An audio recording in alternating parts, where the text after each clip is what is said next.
ఇప్పుడు కేవలం 7,999 up to 10 kgs వరకు బరువు తగ్గి అధిక బరువు నుంచి వచ్చే ప్రధాన సమస్యలను దూరం చేసుకోండి.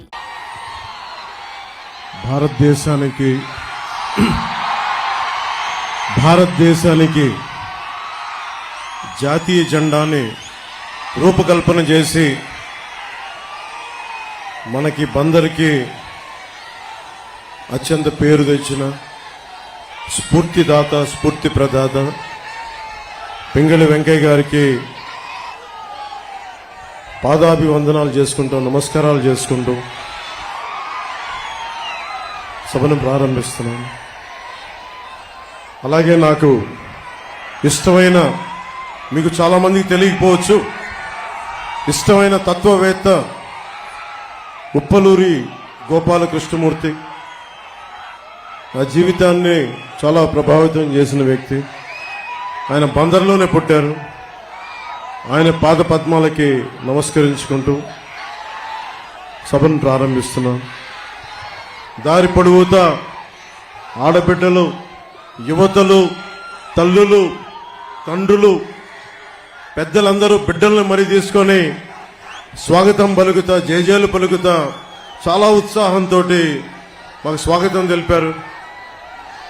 ఇది మా రాజకీయ దురంధరుడు, 3 సార్లు ముఖ్యమంత్రిగా చేసిన వ్యక్తి, 4 దశాబ్దాలు సుదీర్ఘ రాజకీయ అనుభవం ఉన్న వ్యక్తి ఆయన. ఇది మా 3వ మీటింగ్. అది ఆయన ఒకటే చెప్తా ఉన్నారు, ఇంత ప్రేమ చూపిస్తా ఉన్నారు. ఈ ప్రేమ చూస్తున్న ప్రజలందరికీ అహర్నిశలు మనం ఎన్నికల్లో బలమైన మెజారిటీతో గెలవగానే అహర్నిశలు ఆఖరి శ్వాస వరకు మనం కష్టపడి పనిచేద్దాం, మీ భవిష్యత్తుని బంగారు భవిష్యత్తుగా చేద్దామని చెప్పి మాట్లాడుకుంటా అని చెప్తా వచ్చారు. ముఖ్యంగా యువతను చూస్తూ ఉంటే చంద్రబాబు గారు నిజంగా చెప్తా ఉన్నారు, హ్యూమన్ రిసోర్సెస్ అని ఒక మాట మాట్లాడారు. నాకు శేషేంద్ర గారి కవిత గుర్తొచ్చింది. ఒక దేశపు సంపద నదులు కాదు, అరణ్యాలు కాదు, ఖనిజాలు కాదు, కలల ఖనిజాలతో చేసిన యువత. నిజంగా స్కిల్ డెవలప్మెంటే ఉంటే మీరు ఇంతమంది ఉపాధి లేక, ఉద్యోగాలు లేక, ఇన్ని ప్రకృతి వనరులు పెట్టుకొని ఉపాధి అవకాశాలు లేక బాధపడతా ఉన్నారు. ఈ రోజున చంద్రబాబు గారు అన్నీ చెప్పారు మీకు ఏవేం చేస్తున్నామని. జగన్ అనే వ్యక్తికి మీరు 5 సంవత్సరాలు అధికారం అందించారు. అధికారం అందిస్తే అతను ఏం చేశాడో తెలుసు.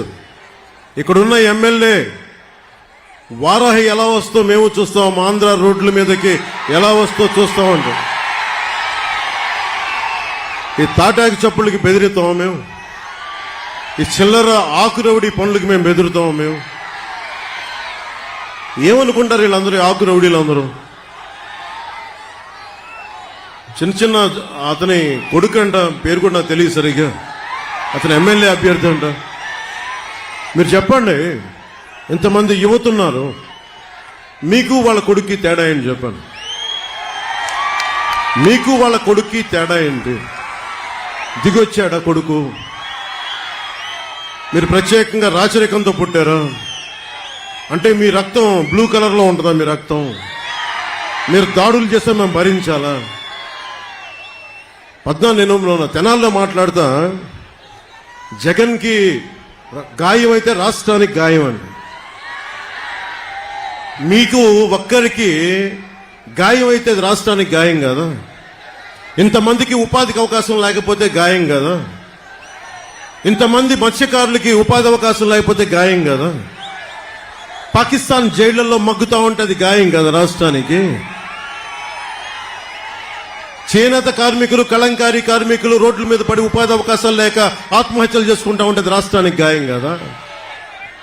బాపట్లలో 15 ఏళ్ల అమర్నాథ్ని అక్కడిని ఏడిపిస్తున్నారని చెప్పి బయటికి వచ్చి ఎదిరిస్తే వైసీపీ నాయకులు చెరుకు తోటలోకి తీసుకెళ్లి పెట్రోల్ వేసి కాల్ చేస్తే అది గాయం కదా? మీరు ఆలోచించండి. మీరందరూ ఇక్కడ ఉన్న ఆడబిడ్డలు, పెద్దలు అందరూ, రాష్ట్ర ప్రజానీకం అందరూ ఆలోచించండి.